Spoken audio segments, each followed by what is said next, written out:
Hey everybody, DGooden24 here. Welcome back to the channel, and today I'm going to be talking about World of Outlaws, Dirt Racing 24, and kind of give my review. This won't have any gameplay or anything.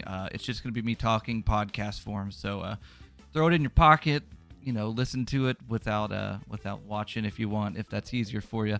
I just kind of want to give my thoughts on the game after a few weeks and tell you what I feel about it. There's been a lot of discourse around this game, and I understand a lot of it, but I think it's not all deserved. And we'll just get started. So before I get into anything, I do want to say I got the game for free from iRacing and Monster. But that does not mean I am biased towards the game. I am a pretty basic dirt fan. I enjoy dirt racing. I don't know a lot of the people, a lot of the real drivers. I know names. I just don't know how to pronounce them. Obviously, as I was made fun of on Instagram for that, but that's fine. But I really like the game, and I really liked the last one. I thought World of Outlaws 22/23 was the best dirt racing game of all time. And some people are like, oh my god, what about World of Outlaws 2002? Well, I mean, yes, that game is amazing, especially for its time, but I think with the features and all of the options and stuff you have for this game, it is a better game. The racing itself might be a little bit better on World of Outlaws 2002, but I think 22/23 was the better game. And so that leads us into World of Outlaws 24, where they have taken that amazing package and added on to it. Whether you think it's been a worthwhile or, worthy enough addition for another 50, 40, whatever it is you spent on it, dollars or 60, but I personally think it is. And I think that the physics themselves took a pretty big step up. I think they were really, really solid. I enjoyed driving on the last game, but I felt like it was still a little too tight. I felt like if I turned the car back to the right, it felt like there was a chance at any moment I could turn right into the wall. With this one, it feels much, much more smooth, and that's from the bottom forward. Like it just feels so good to drive, and whether that be on a controller or a wheel.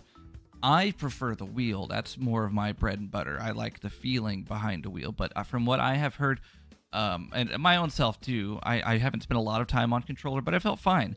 But from what I have read on Reddit and Facebook, Twitter, YouTube, people are very, very happy with the how good the control is on a controller. And I'm very happy for controller users. But for me as a wheel user, it feels great. I mean, it feels awesome. I have played iRacing Dirt, and I like this a little bit better. Now, obviously, iRacing Dirt is going to be a little bit harder. This game is built for the casual dirt fan. This is not a simulation, and that's where a lot of my problems come. And not because it's not a simulation, but we'll get into those. But this is more built for a casual, fun. I want to say arcadey, but it's not. It's more sim-cadey. If it was arcadey, then, it wouldn't. I mean, there's a difference between saying a racing game is arcade and saying it's a simulation. Like NASCAR Thunder 2004. That's not an arcade game, but it's not a simulation. No, at all. It's that simcade in between, and that's what this is. It's just built for there's iRacing, and then you have other types of dirt racing stuff you can get into online. This is built for console users. This is built to use on a controller, and it's not going to be the biggest simulation out there. And whether that's to your detriment or not, for me, it's perfect because I'm not very good at dirt racing on iRacing at all. But I understand the challenge. I know it's there, and it's still fun to do anyway. So I'm going in knowing that this is not a simulation. This is not an attempt to be a full simulation. If that was the case, they just transfer it from iRacing. There is potential if they move engines like they did with NASCAR to Unreal, but we'll see. The Unity engine does a great job, I think, with this game. I would love to see it on a different engine, but it is what it is. Anyway, let's go into what I like and don't like about the game. The career mode, we'll jump in there. It's definitely a step up from the last game. Something I don't like, though, is that you can run a season in any car you want over and over and over again, and you don't have to run any other seasons in any other cars. I get you can do that for customization. It actually helps me build money up for other stuff. So there's customability there. You can run it however you want. I just wish there was a better calendar system. I like having the different local and national and World of Outlaw, like all the different levels of stuff, but it can be a little confusing. I just think they could maybe tie it together a little bit better. I do like it a lot. I don't really have any real humongous complaints aside from the calendar thing. Each race you have to repair your car after, depending on how you drive, and you have to upgrade your engine stuff. I will say a small complaint I have is I wish you could just purchase the super, and maybe I'm stupid and missed this, and if I did, I'm sorry, but it feels like I can't just upgrade. If I have the money, I can't just go to the biggest upgrade and do that. I have to go through each one individually, and I wish that wasn't the case, but I get it. It's fine. They don't want you to have it be too easy. But the addition, what they had last year with the mechanics, sponsor agents, and stuff is very nice. It's good. I'm glad it's there. I'm having to do a lot of switching around with it. It feels a little basic, but I mean, it's better than not having it at all. But other than that, it's good. The career mode videos seem to be a little bit better than they were last time. And overall, the presentation of career mode, I think, is a lot better. I like it a lot. It just feels cleaner. It feels a lot more AAA. And that's with the whole UI in general. I think it looks really, really nice. But yeah, career mode's still good. It's still great. It's a good way to dive in and spend a lot of your time. Let's go into the Outlaw Challenge. I still need to beat that, and to give you, I can't speak for myself, but I have read that it gets really, really difficult, and I still need to do a video on me beating that myself. But I think it's a good addition, and I don't really care much about the stuff you unlock, the appearance packs, but hey, anything to give you rewards for playing is good. Like I said, I still need to finish it, but for me, it's pretty tough. For sure, at least the last one that I did, I got stuck there. You want to be fast. You don't want to hit the wall. You don't want to hit other people. It could be a little bit. It could be a little bit obnoxious and against you, but it's fine. It's a good mode, and I'm glad they added it. Hopefully, they can do more stuff like that going forward. And I've done a little bit of online racing, and it was fun. I'm sure the people that do the online racing would love for more customability and stuff, but I mean, for me, I had a good time online. I didn't feel like there was any humongous issues. It was a good time. I had fun. So that's the basic modes. All the cars feel and look fine. The Micro Sprint new additions are great. I love the sound of them, and I mean, they race good. Yeah. And I mean, just the gameplay itself is fun. It's just a fun game. You can tell there's a lot of effort and a lot of passion put into this, and that's something I get with most monster games. And that might sound like not a lot for my praise, but I mean, it's good. The AI is decent. It's not the best, but it's good. They have figured out, like on one track I did in my career mode where I was so fast on the top. I was flying by everybody. Then the leader went to the top and I couldn't catch him. And that was great. It felt legitimate. It sucked. It made me mad. Like, dang it. I was faster than him. And then he moved up to the top. But it was good. It was realistic. It felt nice. It was good that I couldn't just blow by everybody running the top. I am more of a top runner in this game. But I have found the bottom can be fast from track to track. I'm sure some people run the bottom exclusively. I like to run the top. And it's nice that you can do that yourself. One of the big things they talked about going in was the track evolution from race to race.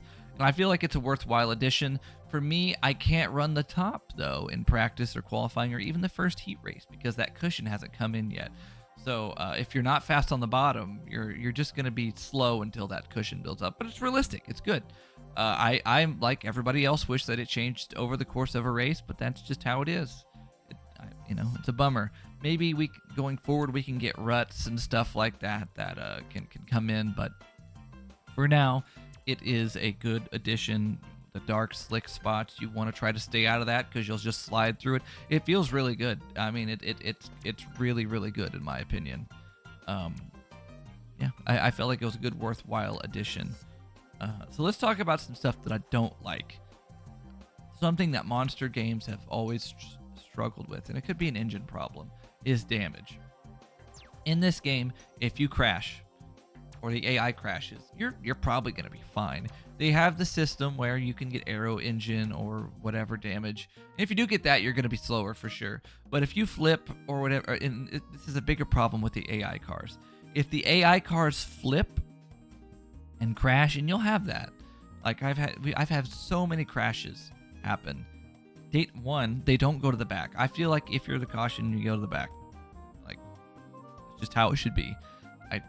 That's how it is in normal dirt racing. I feel like even the local stuff, I don't like. I've had cars flip and stop and everything, and they get to keep their position.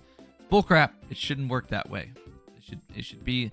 It sucks if it's you for sure, but they should go to the back if they cause the accident, because I'll see cars flip and fly or hit the wall. They'll restart in front of me and not lose any speed. Sometimes they do, but most of the time it feels like they're just as fast, and it stinks. I should get that position if they flipped. But the damage itself, it's not modeled amazingly well. I mean, it's fine, the modeling itself, but if somebody tumbles, there's no, I mean, if an AI car flips or something, there's no damage to their car. It's not apparent who crashed unless you saw who crashed. I feel like that's something that needs to be worked on big time, and most monster games have. Even the NASCAR titles have had that problem. And Dirt to Daytona, it wasn't. The damage felt real soft in those games. Dirt to Daytona really specifically, not NASCAR Heat, or NASCAR Heat 2002, but Dirt to Daytona, both of them, or well, NASCAR Heat 2002 on the Xbox, I should say, and Dirt to Daytona. The bodies felt softer. It felt easier to get damage, whether on the front or back, and I wish that was the case. I do like the amount of customability you get in the menu options, from wheel-to-wheel contact and the AI spread and everything. That's something Monster's always been good about, is the options and letting you cater a race how you want. So I haven't really played with that much, but I'm very happy with how it is right now. But yeah, I've seen a lot of complaints about late model driver schemes like Jimmy Owens and some of the non-bigger World of Outlaws drivers, or non-World of Outlaws drivers, not getting paint schemes that are up to date. And I would agree that's something that should be fixed. It should be worked on. That's an easy thing to fix. Yeah, and I'm just trying to think if there's anything I'm forgetting. Overall, for me, the game is fun. I have a great time with it every time I pop it in. The modifieds feel great. They're kind of my favorite car right now because I can slide and go top, bottom, and whatever. The career mode's been fun. I feel like I'm having a good time. It's good. It's a good game. And whether you want to spend your $50 on it or not, that's up to you. If you want to wait for a sale, go on ahead and do it. If you don't, I get it. If you think this game is literally a copy and paste, I'm not going to stop you from doing that. But I don't feel that way.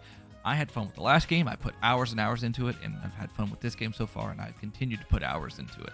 I feel like it was worth it. Even if I would have bought it myself, I would have bought it, and I still would be enjoying it. Even if I was $70, $60, $50, whatever it is, had less money, then I'd still enjoy it. So it's a good game. We'll see. I think they're gonna do if I had to guess, they're gonna do the updates, an update to the game next year, and then we might get a new game in 2026. But we'll see. As always, guys, thank you for watching. If there's anything you would like for me to talk about in the comments, please comment. I try to reply or at least react to everyone that comments. And I appreciate all of you so much. Thank you to my channel members. You'll see them right after this, and I will see you soon.